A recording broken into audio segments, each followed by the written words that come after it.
Greetings, fellow gunsmiths, and welcome to the army. You have been conscripted into the army. No, not the US Department of Defense. You have been conscripted by the army of free-thinking individuals from around the globe who wish to express the ultimate freedom by making, maintaining, and understanding firearms. And make no mistake, we are in a war on your freedoms. So, in order for us to achieve this understanding, we first need to understand some fundamentals. Your orders are to watch, learn, and exercise your freedoms. So sit back, soldier, and enjoy. Fundamentals of Small Arms Weapons, Part 2, Types of Operation.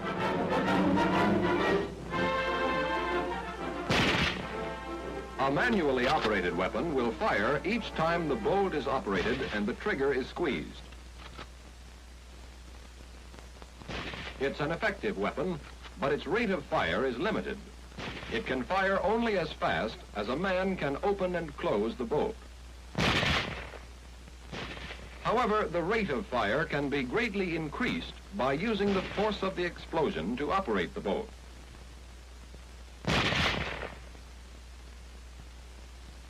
When a cartridge is fired, a very high gas pressure is built up inside the case. This pressure pushes the bullet out through the barrel and also pushes in all directions. 3 ways have been developed to use this force to operate the bolt. The first way is by gas operation. If some of the gas is tapped off to operate the bolt, we get a gas-operated weapon. By using a model, we'll build up a typical gas-operated weapon. When a weapon is fired, the bullet is moved through the barrel by the expanding gas. To tap off some of the gas behind the bullet, we'll drill a hole in the barrel. This hole is called the gas port. Now, when the bullet passes the gas port, some of the gas will escape through the port. To make use of this gas, we'll direct it into a gas cylinder. Inside the gas cylinder, there is a piston which can move back and forth. When the gas from the explosion escapes through the gas port, it strikes this piston and drives it to the rear. To transmit this rearward movement of the piston to the bolt, we'll have to connect them. A part like this, called an operating rod, will do the job. The rod is mounted with one end attached to the piston. It passes through the gas cylinder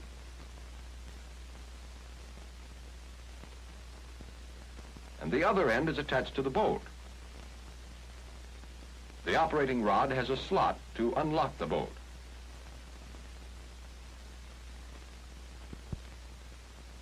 When the piston is forced back by the gas, it moves the operating rod. The operating rod moves back alone a short distance before opening the bolt. This gives the bullet time to leave the barrel, and when the bolt opens, no dangerous gas will escape to the rear. The rod moves back, and the slot cams the lug up and unlocks the bolt. As the movement continues, the rod pushes the bolt open. But that is only half the job. The bolt has to be closed again. One way to close it is to use a spring.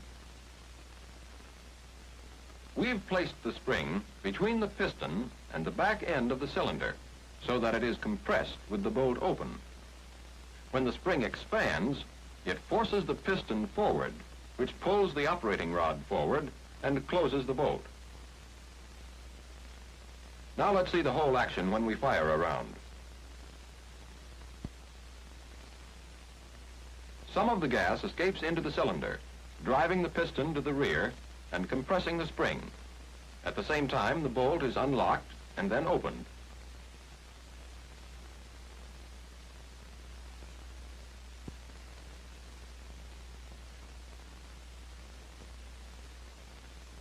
Then the return spring takes over and forces the bolt forward.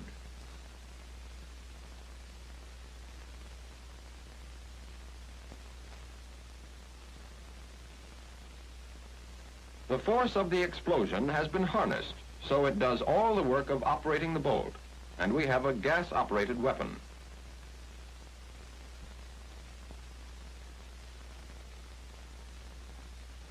Gas-operated weapons, such as the BAR or the M1 rifle, can always be identified by a gas cylinder somewhere under the barrel.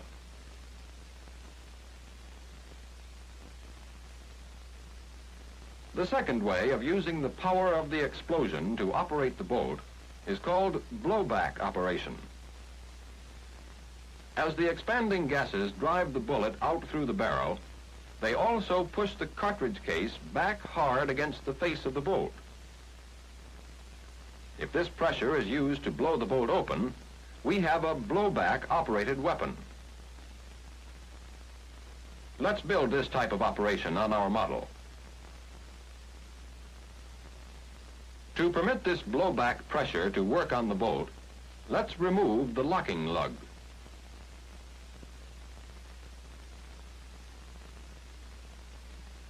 Now we'll have to fill up this notch and install a guide lug on the bolt.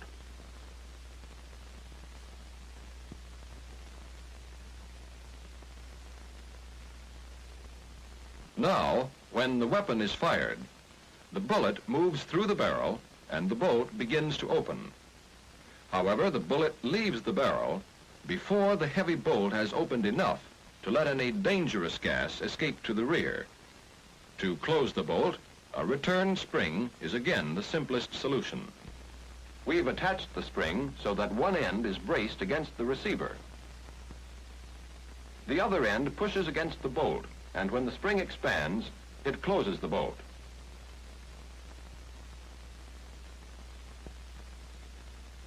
Now, let's see what happens when we fire a round. The bullet leaves the barrel before the bolt opens. As the bolt opens, the return spring is compressed.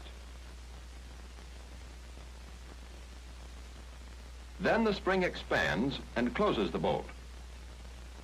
Once again, we've used the power of the explosion to do all the work of operating the bolt. But blowback operation is used only with low-pressure cartridges, because high-pressure cartridges would require a very heavy bolt. Weapons of this type, such as the M3 submachine gun, can always be identified by one simple feature. There is no positive locking device on the bolt.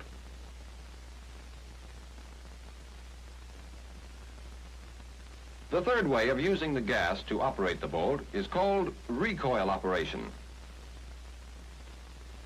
As you know, most weapons recoil or kick against the shoulder of the man firing.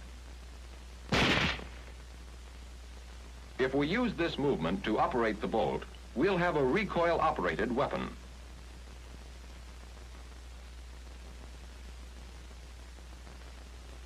To harness this recoil and put it to work, the weapon is placed inside a stationary housing known as the receiver. The part originally called the receiver now becomes the barrel extension.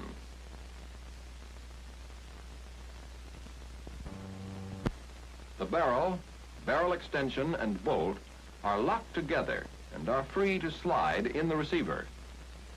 Now the trick is to use this rearward movement to unlock and open the bolt. Let's first lengthen the locking lug to make it extend beyond the barrel extension and attach a catch. Now, to unlock the bolt, we need some way of pulling this catch down.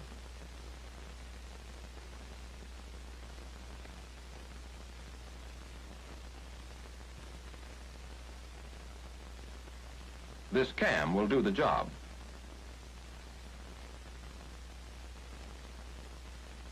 It has a camming slot which fits over this lug on the catch. The cam is fastened to the stationary receiver. Now, when a round is fired, recoil sends the barrel, barrel extension, and bolt to the rear. At the same time, the catch is cammed down and the bolt is unlocked. The barrel extension strikes the receiver, stops, and the bolt continues to the open position. To move the barrel, barrel extension, and bolt forward, we'll again use a spring. With the bolt open, the spring is compressed. One end pushes against the bolt. The other end is braced against the receiver.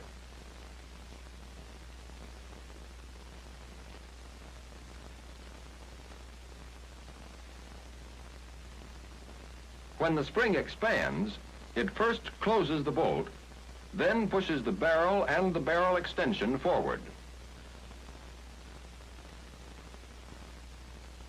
Let's watch the action again. As the bullet moves out of the barrel, recoil begins. It drives the barrel and barrel extension back, and the bolt is unlocked. When the barrel extension is stopped, the bolt continues back.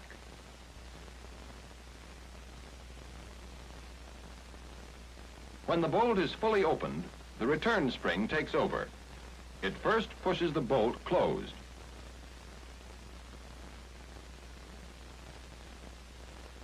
Then the catch slides up the slot and locks the bolt.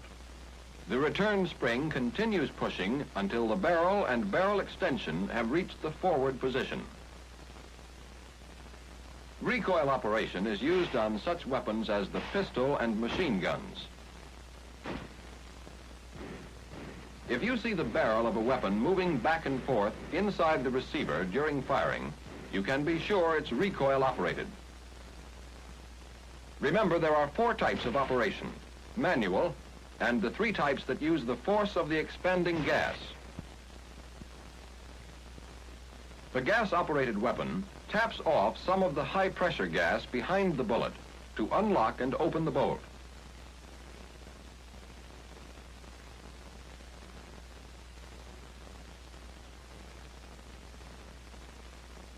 The blowback-operated weapon uses the rearward force of the explosion to open the bolt.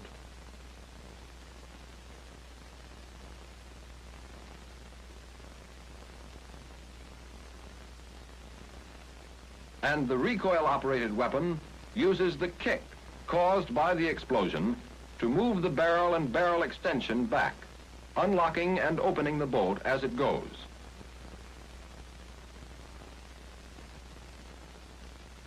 These are the basic principles of types of operation, and here we can see how they are used to give plenty of firepower to small arms weapons.